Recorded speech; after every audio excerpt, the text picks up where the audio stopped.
season for days and time to pore site analysis of wet materials by low NMR, which is NMR.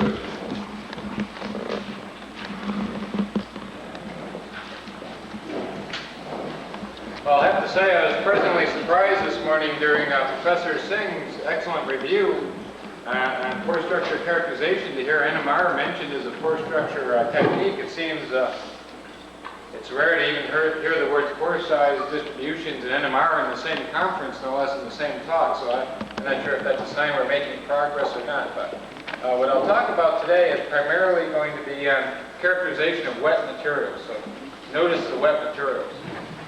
And this slide here, of course, is a fairly general one. But for wet materials, of course, we won't talk about the advantages or disadvantages of absorption or persimetry. We'll hear a lot about that. But certainly a big disadvantage, from my viewpoint, is you can't use them on wet materials. And so what I want to talk about, because we're primarily going to be talking about ceramic processing and looking at pore structure evolution during ceramic processing, is how to study pore size distributions of materials wet in situ. And of course, we just heard several talks on how to do that with scattering. You can also do it with thermoperimetry, again looking at phase change in the pore structure, but those are not necessarily non-invasive techniques. And then we can also talk about NMR relaxation, which I'll give you a bit of background about. And why you might want to use NMR, there's a few reasons why here, as well as a few disadvantages. One, which is nice from a sol gel processing viewpoint, is that it's isothermal. In other words, we can make our material and study the pore size at the same temperature. So if you have a dynamic system where chemical reactions, the rate of those can be affected by the temperature of the analysis, we don't have a problem here. Again, it's non-intrusive. A typical pore size distribution takes less than a minute. We can look at a wide range of pore sizes from a few angstroms on up into the micron range. And again, you can work with a wide range of pore fluids. Disadvantages, of course, are that not everyone has an NMR, in particular a low-field NMR, which is what we use. And the bigger problem, maybe, is the fact that to relate the relaxation time, which is what we're going to talk about, is the property we'll measure in NMR, back to a pore size, we need to know something about the surface interaction parameter, which we'll talk more about. The basic principle, if we look at a single pore here, is that we have fluid in this pore. The pore is completely saturated, and fluid in the close proximity of the wall. And of course, the pores don't look like this nice smooth pore here, except in textbooks. But we'll have fluid that's close to the wall, and that fluid will relax much faster than the fluid in the bulk. It turns out that when we say bulk, if this fluid is more than a monolayer or two away from the pore wall, it'll relax the same as the fluid itself if it was just in an NMR tube. So what actually happens is the fluid near the wall relaxes faster. And because relaxation times are fairly long, on the order of milliseconds to a second, diffusion occurs between these two phases much faster than relaxation.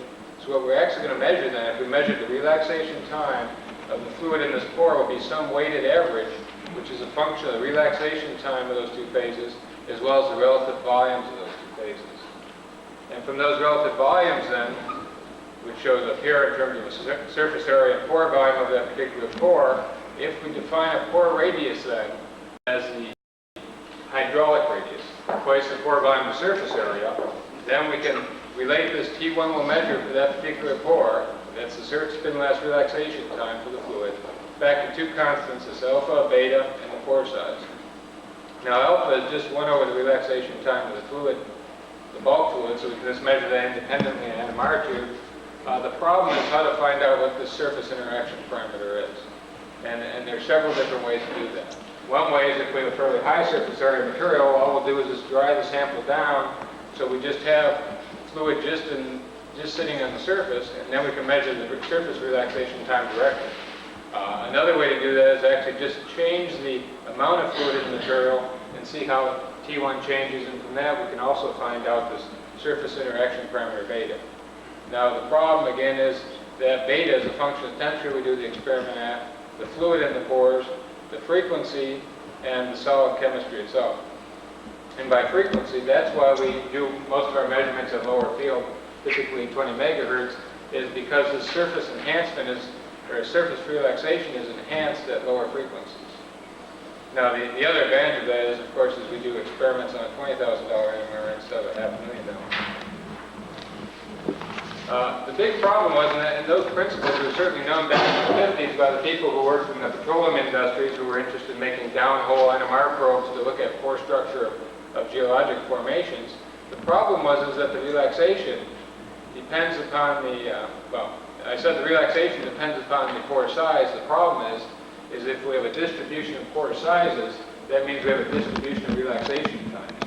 So what you actually measure in these NMR experiments is the magnetization at different values, or different delay times, excuse me. So we'll measure this magnetization. If we had a single pore size, it would decay exponentially with a characteristic decay time T1. The problem is we have a distribution of decay times, and therefore we have to determine this distribution of relaxation time, which gives us a pore size distribution from the measured magnetization. And over the last few years, we've convinced ourselves we're able to do that. And I'll just say just a word about solid gel processing, because everyone's been talking, or several people have talked about it. The reason why we're interested is with solid gel processing in ceramics, you can make a wide range of different forms. We can make porous coatings, you can make dense coatings, you can make ordered packings of particles, you can make a bulk monolithic gel, which you then can do a supercritical extraction and make very low density, high surface area aerogels, or we can evaporate the solvent and the gel will shrink, and we get a very porous but much denser zero gel, which you can then densify. There's all kinds of different routes you can do. And I don't mean to imply that all of the particles are perfect spheres like Dr. Ramsey's were. These can also be quite ramified structures along polymeric chain-like structures, depending upon how the solid is prepared. But the interesting thing from our viewpoint is if we're trying to make a material, let's say with a very narrow pore size distribution of some size, of some defined size, how we process this gel from here to here depends upon, well, let me back up. The pore size distribution depends upon how we process this gel. There's a number of different things we can do in terms of controlling temperature, the pore fluid that's in the gel, the pH of the pore fluid to drastically change that pore size distribution. And typically, if we just look at, let's say, a single silica gel, and so we've cast a wet gel, and now we're looking at the pore size distribution of that wet gel, and now let's look at what happens to the pore size distribution as a function of drying. So we're going to just poke a hole in the NMR tube and allow the solvent to slowly dry. So it'll just be evaporating out of the NMR tube, and the gel is shrinking, and the pore size distribution is shrinking also. So initially we have a pore size distribution of the wet gel, which is roughly between 100 nanometers and 3 nanometers under these particular sets of conditions. We allow the gel to slowly dry, and first off, of course, the large pores here are going to disappear. Up to this point, up to 70% solvent loss. These numbers here correspond to the weight percent that's lost of the solvent. The pores are completely saturated. After 70%, the gel stops shrinking. Okay, the matrix is now strong enough, and the menisci, vapor liquid menisci, penetrate into the gel. And at that point, the pores are no longer saturated, so we can no longer get pore size distribution. Finally, after it's completely dried, we can resaturate. We get the final pore size distribution, which is this black line right here. In other words, this is a zero gel, which is dry completely, then resaturated. And we can compare that then to a conventional nitrogen desorption pore size distribution, which is the pink one. And you can see that there's reasonable agreement between those two. And we've done quite a bit of comparison between NMR and conventional pore structure analysis, be it pore symmetry or nitrogen, and I won't really talk about that today, because I'd like to talk a bit more about how changing different parameters actually affects pore size distribution and sort of demonstrate the utility. Now, the problem if we're trying to make a big piece of a ceramic by solid gel processing is the problem is if you dry it very fast, it cracks, it shatters. And that's why no one really makes large objects like a coffee cup or whatever else by solid gel processing. One thing you can do is try and make the matrix itself stronger, as well as make the pore size distribution narrower before you dry it. The narrower it is, the less the stress will be during drying, therefore we can increase the drying rate. Well, the easiest way is just let the gel sit around for a while, and chemical reactions continue to go on in the gel, and you can actually see that these affect the pore size distribution, so over time, so this is just a gel, it's in a sealed container from one day up until 2 weeks, you can see that the pore size distribution narrows quite a bit. In other words, if the stresses that arise come from the width of the pore size distribution, you can see we've narrowed that by over an order of magnitude over several weeks. Of course, I'm at a university, so we can afford to wait several weeks for things to happen, but I wouldn't want to do that if I was trying to make money. So how can we speed that up? Well, the conventional way is to throw it in an oven and increase the temperature, keeping it still below the boiling point. And you can see that for a comparable amount of time between 1H at 30 degrees and 60 degrees, it actually has changed the pore size distribution significantly. Significant in the sense this is a log plot, so the mean pore size is almost a factor of 2 larger. Again, what we want for fast drying is going to be large pores which are uniform, narrow pore size distribution. Well, almost by accident we came across, if we just took this gel, which initially has a mixture of primarily ethanol but a little bit of water in there, and if we put some extra ethanol in it, we take this wet gel and wash it several times in ethanol, we see what happens is it drastically narrows the pore size distribution. So this is one that sample's been washed 5 times. And you can see the pore size distribution. Of course, it's a slightly different scale than the last one, so we have to be careful there, but a much narrower pore size distribution. One of the first experiments we did once we were convinced we knew how to measure pore size distributions of wet materials was an experiment to look at what's called Oswald brightening, where we have particles that they're slowly going to dissolve off these regions of materials, dissolve off these regions of high curvature and deposit in the regions of negative curvature down here. So what should happen, and of course this is a mistake that you sometimes make with students, is telling them what the answer is supposed to be before they do the experiment, was we told them to make a packing of spheres like this, age at a high pH, and the surface area will go down. And what happened was we made a nice ordered packing of these silica Stuber spheres with diameters on the order of 270 nanometers.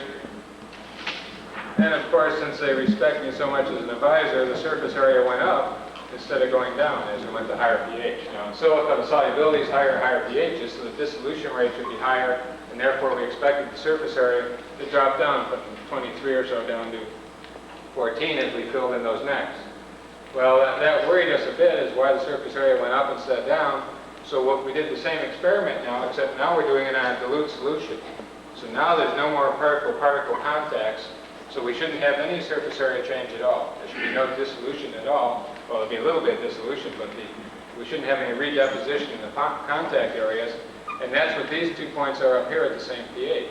So it actually turns out the surface area of the particles themselves is actually higher than the packing, which makes sense from this figure, but what's happening here is why the surface area is higher is actually at these very high pHs, we're actually forming a very microporous thin coating on the outside of these particles, which has been confirmed by people doing scattering as well as from charge density measurements.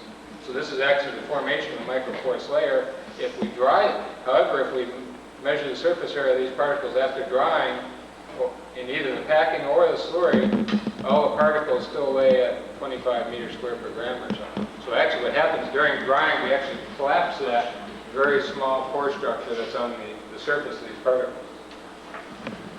Now if we go from that to a gel, so those were dense particles, now this is a silica gel, and look at the surface area, both of the gel in the wet state, and then the gel after drying, we can see several things that have happened. One is you can see the same general trend, at least at low pHs. The NMR is slightly higher, but the same general trend of the decrease of the surface area. At high pH, though we see in the wet state, the surface area goes way up, whereas it actually drops way down in the final dry material. And again, this is due to this dissolution reprecipitation, is that at these high pHs, we've reinforced the particle necks and lost surface area because of that. Now we also see an increase in pore volume now because the gel is stronger, it won't shrink as much before the menisci invade the matrix. And we also let me just do one more here is with pH. Again, we see a vast narrowing of the pore size distribution in the initial wet gel by going to higher and higher pHs. A comparison of the 2 techniques that measure pore size directly is between thermoperimetry and NMR. For this is a gel which has been washed many times in water now, so we can make the pore fluid pure enough to do thermoperimetry, and there's reasonable agreement, but not great.